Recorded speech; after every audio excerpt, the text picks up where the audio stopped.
everyone, and welcome to another episode of Bearing It All. My name is Ugochi, and I'm excited to be your host. Today with me on the show, I have someone that I will say, when you say people are missing in action because they are always behind the camera. Please help me welcome Leye from Leye Olumide Studios. Hello, Leye. Hi, Ugochi. How you doing? Hi, I'm good. How are you? Not bad, not bad. Are you okay? Doing great. I haven't seen you this quiet before. I'm shocked myself, I can't, because this is not you. Of the camera. So. Yes, I know. You're always behind the camera, but It's good to have you on the hot seat. Okay. But welcome to the show. Thanks for having me. Thank you. Please tell us a little about yourself. I tried to describe myself as a storyteller, right? And the journey to that point has been quite interesting. By trade, I used to be an engineer, domiciled in the oil and gas industry. I did that for a long time, worked in different places all over the world. It was fun. And then I relocated to Scotland about 15 years ago, actually.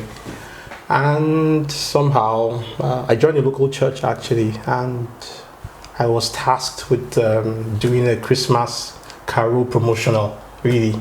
And I think I lent a camera from a friend. His name is David Emily actually. Oh. Yeah.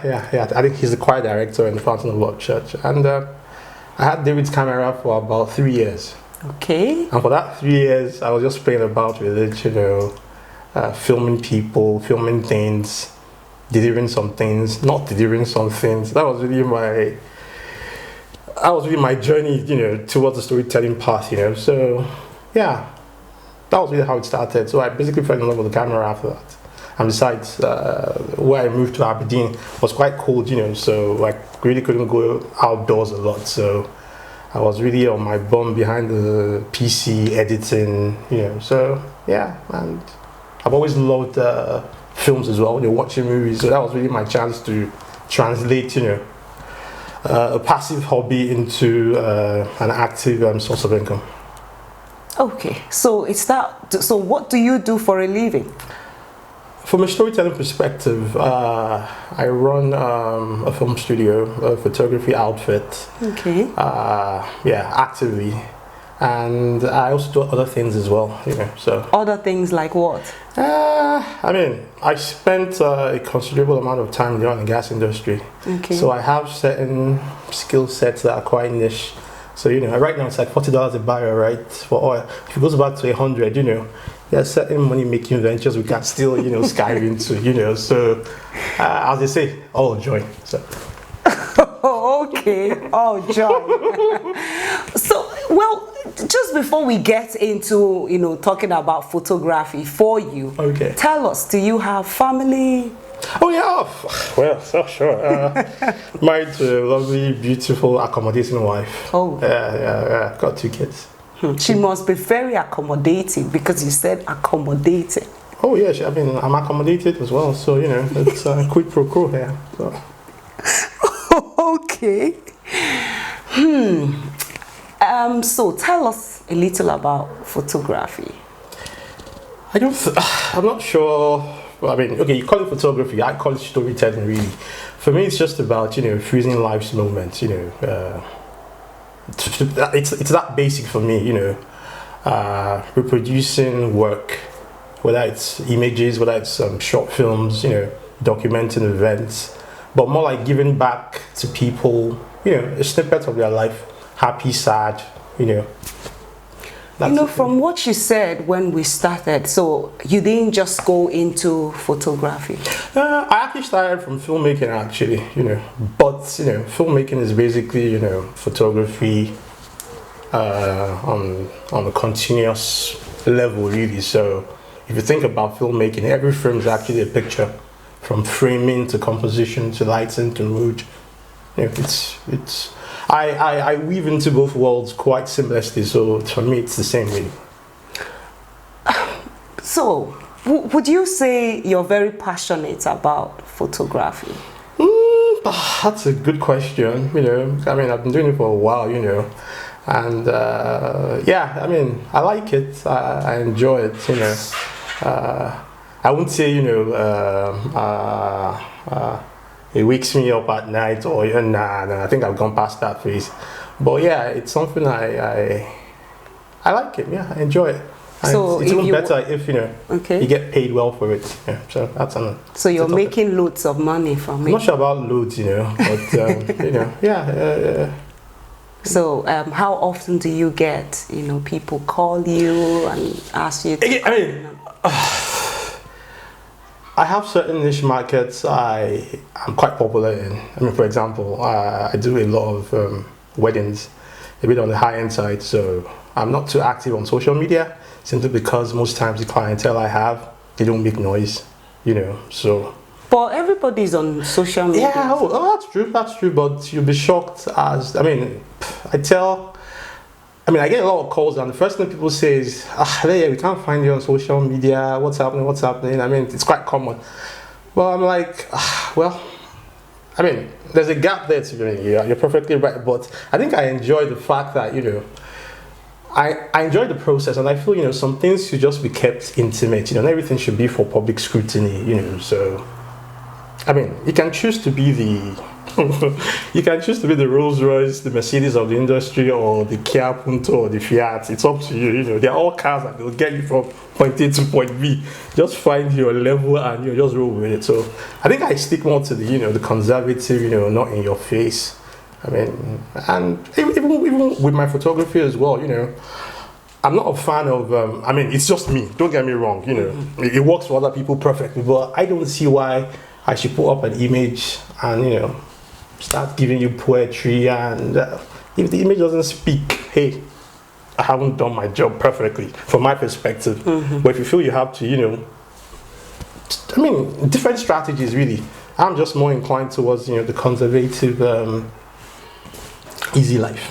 A lot of people call you and talk to you about your job and all that. So how do you think people are getting to know about you? Because word of mouth has been phenomenal. Most times it's usually the referrals come from people that I've done work for, and the good thing about word of mouth is it eliminates certain barriers, like pricing, so. And people know what to expect, so my job is just to probably surpass their expectations or something. But I think, and besides, being in the event industry for a while, I know for a fact I can't be everywhere at the same time. I can only be in one place one weekend, so there's no point being popular jingle and not having the coins to back it up. So do you work with people, or you just? Oh yeah. For a few years ago, I actively ran a studio out of Nigeria. Virtually like twice a month I've been in Lagos, documenting weddings, and I had a crew there. In the UK, in London, I have people I work with, so it just depends on. So that means you must be traveling a lot. I used to travel a lot. I've toned it down a bit now. I've toned it down a bit. With now. all that is happening, the COVID. No, even before COVID, I tried to restrict the market to the UK market, obviously, because the exchange rate wasn't that favorable as it used to be, But like I said, business-wise, I've learned, there's no point being busy every weekend, 1-2 weddings a month, you're okay, because it's the same energy you put into this, into everything anyway. So, yeah, it's about balancing. I'm wondering, between photography and engineering. Okay. So which do you think you're more passionate about? Storytelling, probably. Okay. Simply. Oh, sorry. You said you call it storytelling. Yeah. Look. If there's one thing I've learned, especially in the times we're in right now, don't put all your eggs in one basket. It's everything's for a time and a purpose, right? With engineering, what I discovered was, I was quite good at it. I excelled at it, but I wouldn't say I ranked in like the top 2%. I wouldn't say I was like the go-to guy for stuff like that. But I was really good at it, and it was quite rewarding actually. It was, and so right now, like I said, you have to be flexible. You have to be flexible. You have to be ready to adapt. So. I have this very big question for Okay, go for it. So tell me, what drives this passion? Storytelling, what you call it. For me, I think it's the people. I've been fortunate enough to meet a lot of people. I've been to a lot of places. I found the experience, incomparable. So for me, it's just the people. Yeah, that's it. For me, it's actually the people. It's knowing that okay, I get paid to make people happy. People have a piece of my work for the rest of their lives. Really. Yeah, that's it. Okay, people.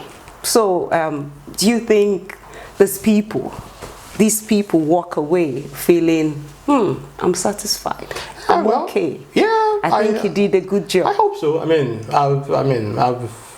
I've had some legacy clients, where you do the pre-wedding, you do the wedding, then you do the kids coming up through, yeah. So they keep coming back, yeah. So yeah, I think that's quite fulfilling actually. Good. Challenges. I know there must be challenges. In what aspect? Oh, storytelling. I see you're on board now. There you go. My line of work, no two clients are the same. And I try to enforce that at consultations because most times, especially with the whole social media thing, people have preconceived notions in their minds, but I tell them okay, I wouldn't do what Mr. A is doing just because you want it. I'll do it just because I think it's necessary. I'm being commissioned to tell a story from my perspective. That's what you're paying me for, so I always try to get that out of the way. So I have a free editorial carte blanche before commissions start. So that could be a challenge sometimes. And also, especially with the wedding side of things, it's almost like you're doing the same thing. A wedding is a wedding. It's always a happy ending. It's always a series of events. Things happen in the morning, a party, an after party, a reception, a ceremony, and the challenge is, to tell that story from a different perspective. Make it unique. So yeah. And sometimes, if I'm not filming in the country, maybe if it's a destination wedding, it's even worse because you're not used to the support system you have.